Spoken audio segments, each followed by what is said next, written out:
আজকে আমি অনেক দিন পরে অনেক মজার একটি শুটকি আইটেম রান্না করব।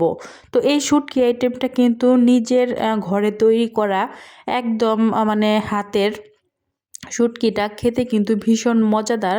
আর এই শুটকিটা কিন্তু টাকি মাছের শুটকি। তো হ্যালো এভরিওয়ান, আসসালামু আলাইকুম। যেখান থেকে আমার ভিডিওটি দেখছেন আশা করি আপনারা অনেক অনেক ভালো আছেন। আলহামদুলিল্লাহ, আল্লাহর রহমতে আমি বেশ ভালো আছি। তো আজকে আপনাদের সাথে শেয়ার করব, দেখতে পাচ্ছেন এগুলো হচ্ছে টাকি মাছের শুটকি। আর এই শুটকিগুলো কিন্তু নিজেরা ঘরে মানে হাতে তৈরি করা শুটকি, একদমই ফ্রেশ, একদমই মানে ভালো শুটকি আর কি। তো এগুলো কিন্তু বাহিরের কিনা শুটকি না, নিজেদের ঘরে দেওয়া শুটকি। আর এই শুটকিটার টেস্ট কিন্তু ভীষণ মজাদার। তো আজকে আমি এই শুটকিটা ভুনা করব। তো ফার্স্টেই কিন্তু আমি বেগুন আর আলু সুন্দর করে ছোট ছোট করে গোল গোল করে কেটে নিয়েছি, দেখতেই পাচ্ছিলেন। তো কেটে তারপরে খুব ভালোভাবে ধুয়ে নিয়েছি। আর এদিকে কিন্তু পেঁয়াজ আর রসুন কেটে নিয়েছি। আর পেঁয়াজ আর রসুনটা কিন্তু একটা প্যানের মধ্যে দিয়ে দিলাম, পরিমাণ মতো তেল দিয়ে দিয়েছি। এখন এটাকে ব্রাউন কালার করে ভেজে নিতেছি, দেখতেই পাচ্ছেন। তারপরে কিন্তু শুটকিটা দিয়ে দিলাম। এখন শুটকিটা দেওয়ার পরে কিন্তু খুব ভালোভাবে শুটকিটাকেও ভেজে নিতে হবে, মানে হালকা করে আর কি, যাতে শুটকি থেকে একটা বাজে স্মেল আসে, সেই স্মেলটা যাতে চলে যায়, সেই জন্য শুটকিটাকে খুব ভালোভাবে ভাজতে হবে। তো দেখতে পাচ্ছেন আমার ভাজা কিন্তু কমপ্লিট। তো এই পর্যায়ে কিন্তু আমি পরিমাণ মতো এখানে হলুদের গুঁড়া, মরিচের গুঁড়া, ধনিয়ার গুঁড়া, লবণ সব কিছু দিয়ে এখন এই শুটকি মাছটাকে ভালোভাবে কষিয়ে নেব আর ঢাকনা দিয়ে ঢেকে দেব। তো এটা কিন্তু একটু সময় নিয়ে কষাতে হবে, যত সুন্দর করে কষাবেন ততই কিন্তু ওই তরকারিটা খেতে খুবই মজা লাগবে। তো আমার কাছে কিন্তু ভীষণ ভালো লাগে এইটা, এই মানে বিশেষ করে এই টাকি মাছের শুটকিটা। তো এই শুটকিটা কিন্তু আসলে বাহিরে কিনতে পাওয়া যায় না বললেই চলে। আর বাহিরের শুটকিগুলো কিন্তু তেমন একটা ভালো হয় না।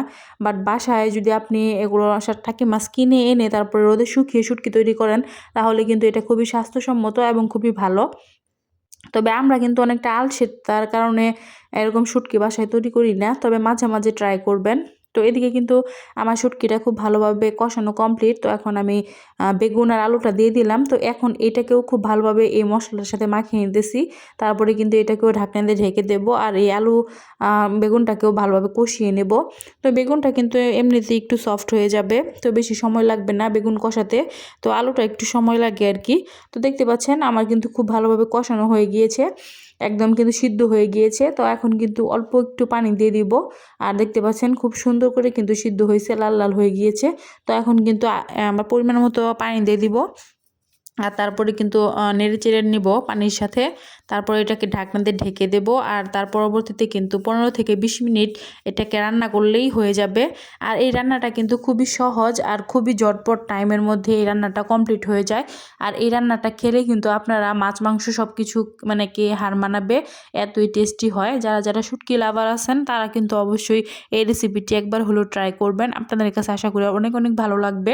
আর আমার কাছে তো ভীষণ ভালো লাগছে, মানে এতই মজাদার হয় যে বাড়ির ছোট থেকে বড় সবাই চেটেপুটে খেয়ে ফেলবে, এতই মজাদার হয়। তো দেখতে পাচ্ছেন কথা বলতে বলতে কিন্তু আমার শুটকি রান্নাটা প্রায় কমপ্লিট হয়ে গিয়েছে। দেখেন অল্প একটু কিন্তু ঝোল রয়েছে। তো আমি কিন্তু শুটকিটাকে একদম শুকিয়ে ফেলবো, মানে একদম ভুনা ভুনা করবো আর কি। ভুনা ভুনা করলে এই তরকারিটা খেতে খুবই ভালো লাগে। আর এছাড়াও কিন্তু আপনারা চাইলে এই শুটকিটা কিন্তু আলু দিয়েও আপনারা ভুনা করতে পারেন। তবে আমি বাসায় বেগুন ছিল, এই জন্য বেগুন দিয়ে দিলাম। বেগুনটা দিলে কিন্তু এক্সট্রা একটু মজা লাগে বেশি, তো সেই জন্য দিয়ে দিয়েছি। তো দেখতে পাচ্ছেন আমার শুটকিটা কিন্তু রান্না কমপ্লিট। এই যে দেখতে পাচ্ছেন কালারটা কি সুন্দর হয়েছে। তো এই শুটকিটা খেতেও কিন্তু দুর্দান্ত হয়েছিল। তো আমি কিন্তু বাসায় আসলে মাঝে মাঝে শুটকি তৈরি করি। আর এইসব শুটকি আমার কাছে খুবই ভালো লাগে, সেই জন্য কিন্তু নিজেরা ঘরে তৈরি করি। তো আপনার কাছে আজকের ভিডিওটি কেমন লাগলো অবশ্যই কমেন্ট করে জানাবেন। আর আপনারা চাইলেও কিন্তু এভাবে নিজেরা ঘরে শুটকি তৈরি করে খেতে পারেন, আপনাদের কাছে এটা খুবই ভালো লাগবে। আর এই তরকারিটা খুবই মজাদার হয়। তো আমার ফাইনাল লুক কিন্তু চলে আসছে, এই যে তরকারি একদম কমপ্লিট। তো সবাই ভালো থাকবেন, সুস্থ থাকবেন, আল্লাহ হাফেজ।